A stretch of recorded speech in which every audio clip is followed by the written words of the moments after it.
That was my first semester of city administration. Bettendorf's Decker Plain will never forget Duck Creek's 1990 flood. 10 inches of rain in about an 8-hour period.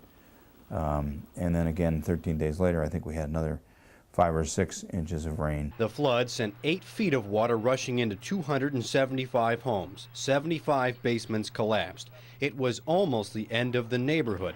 After the flood, the city considered converting the neighborhood into green space. We talked about that, frankly, in 1990, but we haven't had that experience since then, and it's not been on our radar since then. After the water receded and didn't return, memories faded. People moved out, and the flood of 1990 has largely been forgotten. There's still some old-timers there, but pretty much it's turned over, and I'm not sure that everybody either is aware of all of the concerns that go into that neighborhood. Until a new flood threat emerged, the threat of drowning in flood insurance premiums. We weren't aware of the total impact because we really hadn't analyzed the bill. Plain says the increases could spell disaster for the area, pricing people out of those homes. That's great affordable housing in the city and a very nice neighborhood. The city passed a resolution asking federal lawmakers to delay the law in November.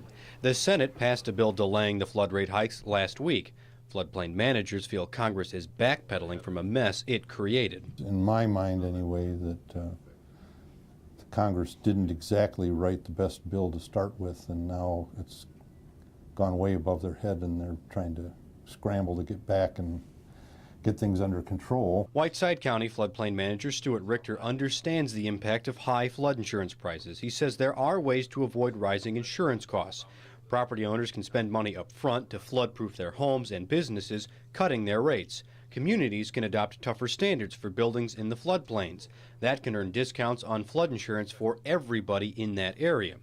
Richter says the best strategy may have been to slow down the rate hikes. If it was phased in and people used programs available when they're available to correct some of the problems with their structures, it could eventually work out to where not many people were paying for flood insurance at all. The list of additional floodplain regulations is long, 614 pages, and Plainfield's river communities like Bettendorf should be treated differently than coastal ones. There's a big difference between what's happened along this waterway or a Mississippi River flood than, say, a Katrina or a Superstorm Sandy. And to put them all into one bucket is probably not a fair way to look at that. One suggestion is to use different flood statistics, calculating a more likely 50-year flood as opposed to the 100-year flood. FEMA says the law was written in 1968 to use 100-year floods. Staff at the Chicago office say homeowners need to weigh flood risks against a big picture. Over a 30-year mortgage, that equates to a 26% chance that sometime over that 30 years that location would be inundated with floodwater. Flood insurance specialist David Shine says people don't question having fire insurance, even though he says there's less of a chance of a fire over 30 years in a floodplain. The chances of having a flood versus a fire, you're 3 times more likely to flood than you are to burn over the life of a 30-year mortgage in the floodplain. Flood insurance prices may get a break if the House approves delaying the increases. As written, the bill would require FEMA to complete an affordability study first before implementing new prices. Blaine says the city will keep fighting for the Duck Creek neighborhood no matter what happens. We would never do this again, but the fact of the matter is they're there now.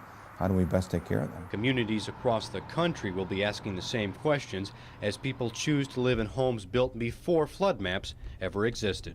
Mark Stevens, KWQC, TV6 News.